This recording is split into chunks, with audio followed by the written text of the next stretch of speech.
अस्सलाम वालेकुम नाज़रीन, मैं हूं आदिल निज़ामी और आप देख रहे हैं मेरा डिजिटल चैनल। मिडल ईस्ट में सिचुएशन बड़ी इंटरेस्टिंग हो गई है। पाकिस्तान ने मेज़बानी की, सीज़ फायर अमल पहले हो गया, उसके बाद किसी ना किसी एग्रीमेंट पर लाने की कोशिश की, वो नहीं हो पाया। लेकिन साथ ही एक तरफ बैक चैनल डिप्लोमेसी मुज़ाकरात जारी हैं। On the other side Trump जो है वो अभी भी अपने जो बयानात हैं उनसे पीछे नहीं हट रहे। कल उन्होंने कहा जनाब कि आपने हुर्मुज़ को वो उसकी नाकाबंदी करेंगे, ब्लॉकेट लगाएंगे।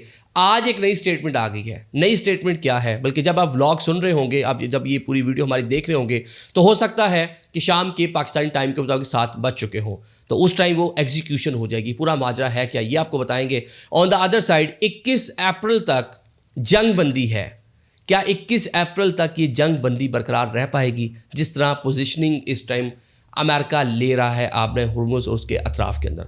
और आखिर में बात कर लेंगे, अमेरिका दोबारा से आवाज़ें दे रहा है, नाटो को दोबारा से आवाज़ें दे रहा है, कोरिया को, जापान को, आए और हमारे साथ मिलकर स्ट्रेट ऑफ हार्मुज़ खुलवाएं। जब जंग शुरू हुई किसी के वहमो गुमान में भी नहीं था कि कितना बड़ा इशू बन जाएगा। अब कौन तैयार है अमेरिका के साथ आने को, ये भी आपको बताते हैं। पाकिस्तान की पूरी कोशिश से दोनों फ्री कैन बैठे इस्लामाबाद में और बहुत सारी उम्मीदें थी कि कोई ना कोई डिक्लेरेशन आ जाएगा, कोई ना कोई प्रॉपर एग्रीमेंट हो जाएगा। कुछ नहीं हुआ, लेकिन बैक चैनल डिप्लोमेसी जारी है। दोनों कंट्रीज़ अपनी पोजीशन पर भी जो मैक्सिमलिस्ट उनकी पोजीशन थी उस पर भी खड़ी हुई हैं, लेकिन ऑन द अदर साइड जो है डिप्लोमेसी भी जारी है। होप्स हो कि इसका कोई ना कोई नतीजा निकल आएगा। लेकिन इस्लामाबाद डायलॉग के बाद, इस्लामाबाद कॉर्ड जो नहीं हो पाया, उसके बाद हमने देखा कि डोनाल्ड ट्रंप ने कल एक नया ऐलान किया। उन्होंने कहा जी स्ट्रेट ऑफ हॉर्मुज़ जो है उसके अंदर जो माइंस हैं अमेरिकन उसको साफ़ करेंगे, उसका जो है उसकी क्लियरेंस करेंगे, क्लियर कर देंगे इलाके को।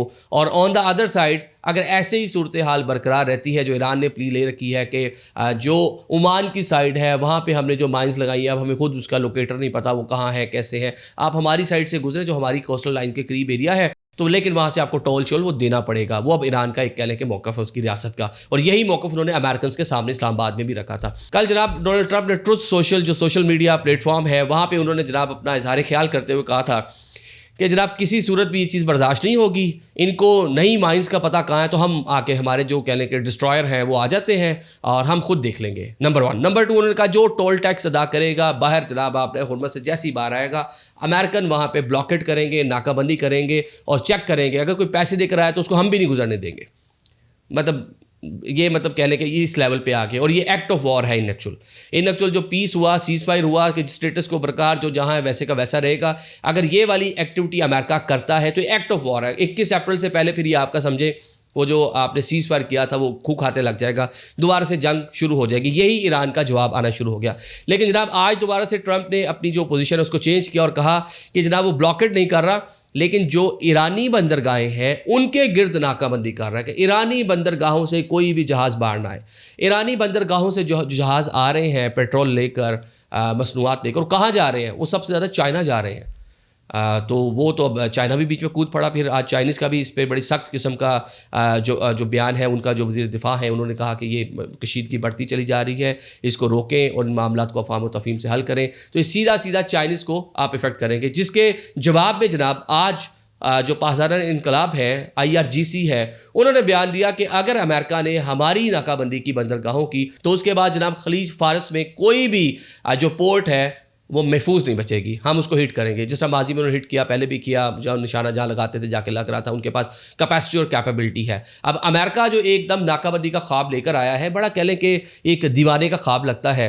ट्रंप ने शुरू में जिराल्ड और साथ में इब्राहिम लिंकन जो उनके एयरक्राफ्ट कैरियर हैं इस रीजन में बिल्कुल करीब लेके आया। जब मिसाइल्स फायर हुए जो जाकर कुछ हिट भी किए, बहुत सारी खबरें हैं। फिर रिपेयर करने के लिए आप एक एयरक्राफ्ट कैरियर पीछे ले गए, फिर कुछ जो है वो इंडियन ओशन में आपके जहाज़ चले गए। तो ईरान ने तो आपको टाइम सरप्राइज कर दिया था कि आपको वहां पे रुकने नहीं दिया। तो अब आप खलवाएंगे किस तरह? This is the question. आप किस तरह ईरानी बंदरगाहों की नाकाबंदी करेंगे? मतलब समझ नहीं आ रही। ऑल्दो कुछ कंट्रीज बीच में, UAE बीच में था कि अमेरिका के साथ मिलकर हम कुछ ना कुछ करते हैं, लेकिन मेरा नहीं ख्याल कि जो अमेरिका नहीं कर पाया तो UAE के साथ ताउन से क्या हो पाएगा। But I don't think so कि ऐसा कुछ हो सकता है। अब जनाब अमेरिका ने पूरी कोशिश लगाई थी पहले कि नाटो आ जाए, इंग्लैंड आ जाए, बीच में जनाब आपका जापान है, कोरिया है, जनूबी कोरिया, ये आकर साथ दें और आकर स्ट्रेट ऑफ हॉर्मुज़ को खुलवाएं। उन्होंने पहले भी बाय बाय टाटा कर दिया। हालांकि कॉमन वाटरवे है, इंटरनेशनल लॉज के मुताबिक ईरान वहाँ पे कोई टोल टैक्स नहीं ले सकता। नहर स्वेज की मिसाल दी जाती है, पैनामा कनाल की मिसाल दी जाती है, वो मैन मेड है, इंसान ने खुद बनाया, मुल्क ने खुद बनाया और उसे टैक्स ले रहा है, उसमें पैसा लगा कर वो बनाया था। यहाँ पे ईरान इंटरनेशनल लॉज के मुताबिक कोई टोल टैक्स ले नहीं सकता। ये अमेरिकन या दुनिया की ये प्ली ठीक है, लेकिन जब अमेरिका कहता है कि जनाब इंटरनेशनल लॉज की वायलेशन हो रही है, आए मिलकर खुलवाएं, तो आने को कोई तैयार नहीं है। आज सर केयर स्टारमर जो बरतानवी प्राइम मिनिस्टर है, उन्होंने इसकी मजम्मत तो की और कहा कि ईरान गलत कर रहा है, लेकिन कहा जी अमेरिका खुद खुलवाए, हम नहीं खुलवा सकते। तो अभी अमेरिकन कैसे इसको खुलवाते हैं, ये बड़ी इंटरेस्टिंग जो है सूरत हाल इस टाइम डेवलप हो गई है। और डोनाल्ड ट्रंप जो है जिस तरह के बयान दे रहे हैं, हर गुजरते टाइम उनको अपने बयान से पीछे जाना पड़ता है। पूरी की पूरी एक सिविलाइजेशन को ख़त्म करने का उनका बयान, उससे पीछे हटे।